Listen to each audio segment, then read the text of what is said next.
Τον Οκτώβριο του 2018, ένα ήσυχο απόγευμα, ένας μεγάλος κίτρινος φάκελος τοποθετήθηκε στο γραμματοκιβώτιο μιας πολυτελούς έπαυλης στην περιοχή Upstate της Νέας Υόρκης. Η έπαυλη ανήκε στον πολυδισεκατομμυριούχο George Soros. Ο φάκελος φαινόταν ύποπτος. Ο ταχυδρόμος είχε ήδη περάσει νωρίτερα μες τη μέρα. Επίσης, η διεύθυνση αποστολές στο φάκελο έγραφε Florids αντί για Φλόριντα.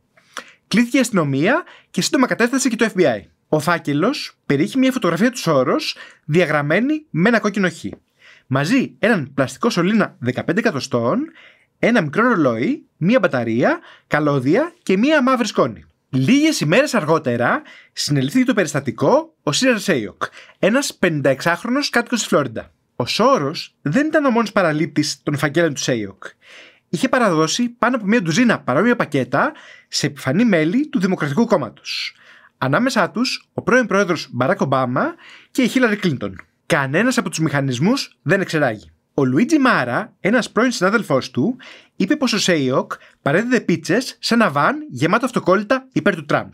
Αν στα σπίτια που παρέδιδε έβλεπε πόστερ υπέρ των Δημοκρατικών, λογομαχούσε με τους πελάτες. Την ημέρα που ανακαλύφθηκε το πακέτο προς τον Σόρος, ο Σέιοκ είχε αναδημοσιεύσει στα social media ένα meme που έλεγε «Ο κόσμος ξυπνάει στον τρόμο του George Soros». Στο τέλος, ο Σέιοκ δήλωσε ένοχος σε 65 κατηγορίες, συμπεριλαμβανομένης της απόπειρας δολοφονίας ή τραυματισμού με εκρηκτικά. Καταδικάστηκε σε 20 χρόνια φυλάκισης. Σε αυτό το βίντεο θα δούμε ποιος είναι ο George Soros. Πώς έφτιαξε μια περιουσία που φέρεται να έχει ξεπεράσει τα 44 δισεκατομμύρια δολάρια. Και γιατί είναι το επίκεντρο πολλαπλών θεωριών συνωμοσίας, συνήθως από ακροδεξιά στοιχεία σε ολόκληρο τον κόσμο. Ο Σόρος γεννήθηκε το 1930 στη Βουδαπέστη με το όνομα Γιώργη Σβάρτς.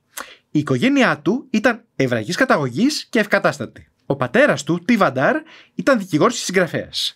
Η μητέρα του, Ελίζαμπεθ, είχε ένα επιτυχημένο κατάστημα με μεταξωτά. Το 1936 η οικογένεια άλλαξε το επώνυμό της από Σβάρτς σε Σόρος, σαν ένα μέτρο προστασίας σε μια ολοένα και πιο αντισημιτική Ουγγαρία, στα πρόθυρα του Δευτέρου Παγκοσμίου Πολέμου. Ο Σόρος ήταν 13 ετών το Μάρτιο του 1944, όταν η ναζιστική Γερμανία κατάλαβε την Ουγγαρία.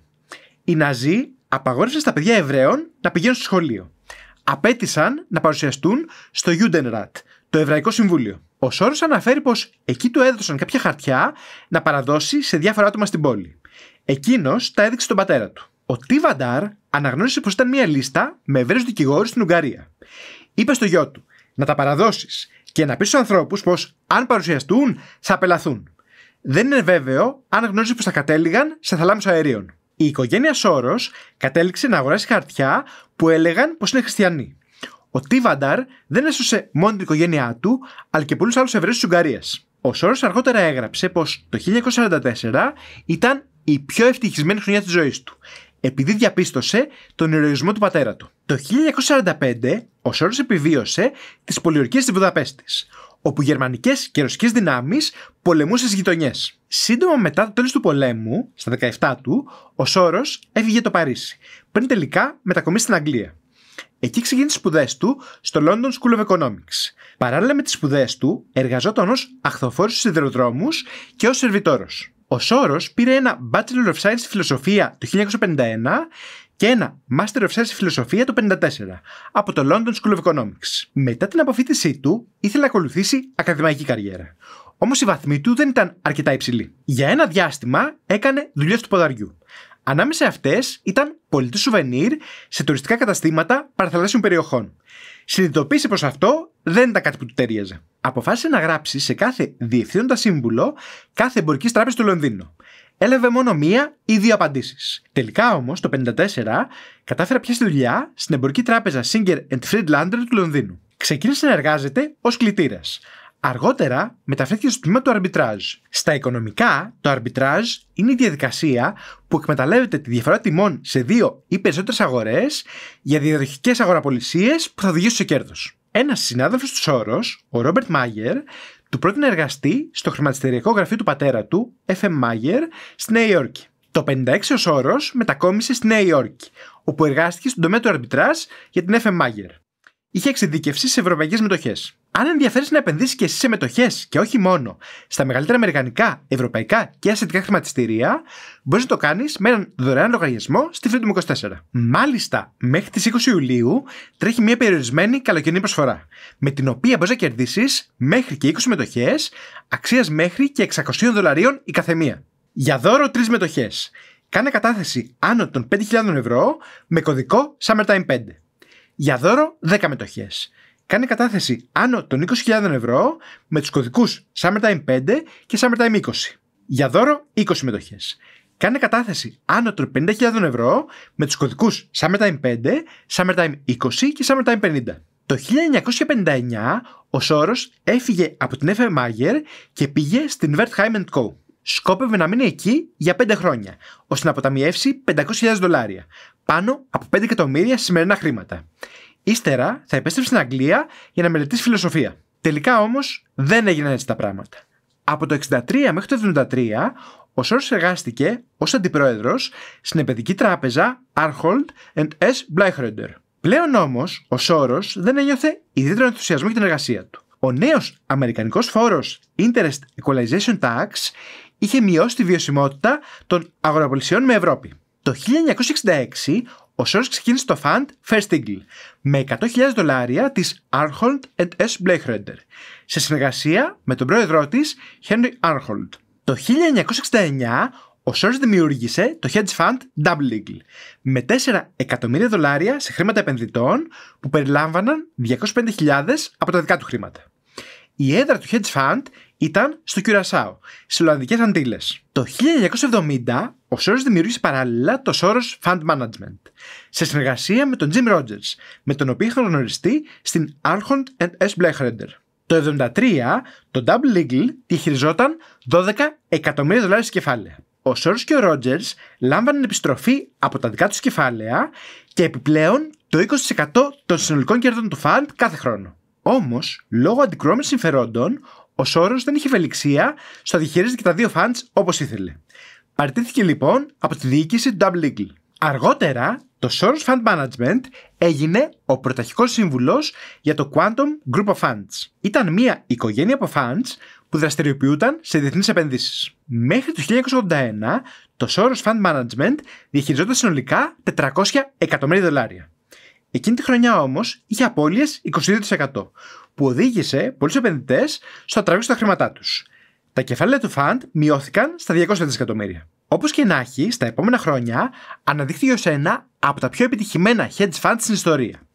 Μέσα σε 4 δεκαετίες έφερνε κατά μέσο όρο κέρδη 20% κάθε χρόνο από τις επενδύσεις του. Ίσως όμως η γνωστότερη επενδυτική κίνηση του George Soros και μία από τις πιο γνωστές στην ιστορία ήταν όταν κατάφερε να σπάσει την Τράπεζα της Αγγλίας. Μέσα σε μία μόνο μέρα ο Soros έκανε την ισοτιμία της στερλίνας να καταρρεύσει, την Τράπεζα της Αγγλίας να σπαταλήσει 3,4 δισεκατομμύρια άδικα και τη Μεγάλη Βρετανία να βγει εντελώς από τον Ευρωπαϊκό Μηχανισμό Συναλλαγματικών Ισοτιμιών. Ο τελικός απολογισμός ήταν ο Σόρος να έχει κέρδος πάνω από $1 δισεκατομμύριο από τις ενέργειες μίας μόνο μέρας. Αυτή η ιστορία έχει τόσο ενδιαφέρον που θα την αναλύσουμε με όλο το παρασκήνιο σε ξεχωριστό βίντεο. Αν δεν είσαι γίνει, γίνεις συνδρομητής για να ενημερωθείς άμεσα μόλις το ανεβάσουμε. Αν γίνεις μέλος, από 2 ευρώ το μήνα, θα μπορείς να το δεις πριν από όλους. Όπως και να έχει, ειδικά μετά το περιστατικό με την Τράπεζα της Αγγλίας, ο Σόρος απέκτησε μια συγκεκριμένη φήμη. Πως χρησιμοποιεί τον πλούτο και την επιρροή του για να δημιουργήσει οικονομικές κρίσεις βασισμένες σε νομίσματα που να επηρεάζουν ολόκληρα κράτη. Το 1999, ο οικονομολόγος Paul Krugman ανέφερε πως υπάρχουν επενδυτές που όχι μόνο μπαίνουν σε αγοραπολισίες νομισμάτων περιμένοντας μια συναλλαγματική κρίση, αλλά κάνουν ό,τι μπορούν για να προκαλέσουν την κρίση, για πλάκα και για κέρδος. Αυτή η κατηγορία επενδυτών δεν είχε ακόμα ένα στάνταρ όνομα. Ο Krugman προτείνει να λέγονται Σορόι, δηλαδή στην κατηγορία του Σόρος. Όμως, οι σοβαρότερες και πιο ψεκασμένες θεωρίες συνωμοσίας για το Σόρος ξεκίνησαν από την εμπλοκή του στην πολιτική. Ήδη από τα τέλη της δεκαετίας του 70, ο Σόρος ξεκίνησε να ασχολείται με την πολιτική, αρχικά κυρίως στην κεντρική και ανατολική Ευρώπη. Το 1979 ίδρυσε το Open Society Foundations, που πλέον δραστηριοποιείται σε περισσότερες από 120 χώρες στον κόσμο. Ο Σόρος έδειξε ιδιαίτερη υποστήριξη σε ομάδες ανθρώπων που διαφωνούσαν με το κομμουνιστικό καθεστώς της Σοβιετικής Ένωσης, σε χώρες όπως η Πολωνία και η Τσεχοσλοβακία. Μετά τη διάλυση της Σοβιετικής Ένωσης, η χρηματοδότηση του Σόρος έπαιξε σημαντικό ρόλο στις πλέον ανεξάρτητες χώρες. Μία έρευνα του 2017 έδειξε πως ένα μόνο πρόγραμμα επιστημονικής χρηματοδότησης του Σόρος επιχορήγησε πάνω από 28.000 επιστήμονες σε πρώην Σοβιετικές χώρες. Στήριξε επίσης μη κυβερνητικές οργανώσεις, ΜΚΟ, υπέρ της δημοκρατίας στην Ουκρανία και τη Γεωργία. Αρκετές χώρες είχαν επίσης αντιδράσεις στη χρηματοδότηση του Σόρος. Η Ρωσία ψήφισε ένα νόμο ειδικά για να απαγορεύσει τις ΜΚΟ να δέχονται λεφτά από ξένους. Το Καζακστάν και το Τουρκμενιστάν απαγόρευσαν ορισμένες πρωτοβουλίες υπέρ της δημοκρατίας που είχε χρηματοδοτήσει ο Σόρος. Η κυβέρνηση της Λευκορωσίας έβαλε πρόστιμο $3 εκατομμυρίων στο ίδρυμα του Σόρος στη χώρα. Ισχυρίστηκε φορολογικές και συναλλαγματικές παραβιάσεις. Όμως, οι χειρότερες θεωρίες συνωμοσίας για το Σόρος ξεκίνησαν ουσιαστικά τον 21ο αιώνα. Όταν καταδίκασε τον πόλεμο στο Ιράκ και άρχισε να δωρεζει χρήματα υπέρ των δημοκρατικών στις ΗΠΑ. Μέχρι και το 2022, ο Σόρος είχε κάνει συνολικές δωρεές εκατοντάδων εκατομμυρίων δολαρίων για την υποστήριξη του Δημοκρατικού Κόμματος και των υποψηφίων του στην Αμερική. Ήταν μετά την εκλογή του Ντόναλντ Τραμπ το 2016 που το μίσος ενάντια στο Σόρος έφτασε σε νέα επικίνδυνα επίπεδα. Τον Αύγουστο του 2017, στην πόλη Σαρλότεσβιλ της Βιρτζίνια, νεοναζί έκαναν μια διαδήλωση με πυρσούς. Ενεπλάξαν με ανθρώπους που ήταν αντίθετοι σε αυτή τη διαδήλωση. Και αυτό κατέληξε σε τραγωδία. Ένας από τους νεοναζί έπεσε με το αυτοκίνητό του πάνω στο πλήθος, σκοτώνοντας την 32χρονη Heather Heyer. Σύντομα, στους κύκλους ακροδεξιάς, άρχισε να κυκλοφορεί η φήμη πως η βία διοργανώθηκε και χρηματοδοτήθηκε από το Σόρος, με σκοπό να πλήξει τη φήμη του Πρόεδρου Τραμπ. Γιατί αυτό για κάποιους ψεκασμένους ακούγεται απόλυτα λογικό. Βέβαια, έκτοτε ολοένα και περισσότερα περιστατικά που ενοχλούσαν τους Ρεπουμπλικάνους και τη φάρα τους υπονοούσαν ή και επινοούσαν αστήριχτες οικονομικές συνδέσεις με το Σόρος. Και αυτό δεν περιορίστηκε στην Αμερική. Ο Ερντογάν κατηγόρησε το Σόρος πως ήταν μέρος μιας εβραϊκής συνωμοσίας για να διασπάσει και να διαλύσει την Τουρκία και άλλα έθνη. Στην Ιταλία, ο πρώην αναπληρωτής πρωθυπουργός Ματέο Σαλβίνι κατηγόρησε το Σόρος πως θέλει να γεμίσει τη χώρα μετανάστες επειδή του αρέσουν οι σκλάβοι. Ο Νάιτζελ Φάραντζ, που ήταν ο μεγαλύτερος υποστηρικτής υπέρ του Brexit, ισχυρίστηκε πως ο Σόρος ενθαρρύνει ενεργά ανθρώπους να πλημμυρίσουν την Ευρώπη και πως με πολλούς τρόπους είναι ο μεγαλύτερος κίνδυνος για όλο το δυτικό κόσμο. Παρόμοιο ισχυρισμό έκανε ο Βίκτορ Ορμπάν, ο πρωθυπουργός στη γενέτρια του Σόρος, Ουγγαρία.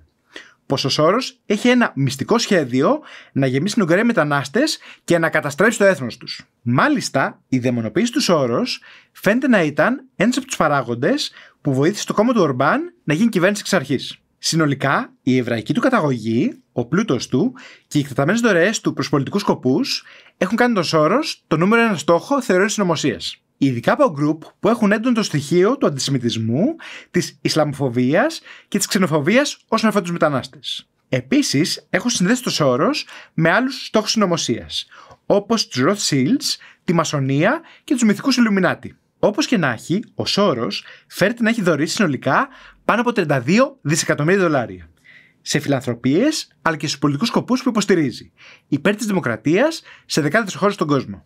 Πλέον, στα 92 του, ο Σόρος δεν έχει πια την ενέργεια που είχε κάποτε για να υποστηρίζει τους σκοπούς του. Σε αρχές Ιουνίου, παρέδωσε τα κλειδιά του Soros Fund Management στον 37χρονο γιο του Άλεξ. Η εταιρεία διαχειρίζεται κεφάλαια ύψους 25 δισεκατομμυρίων.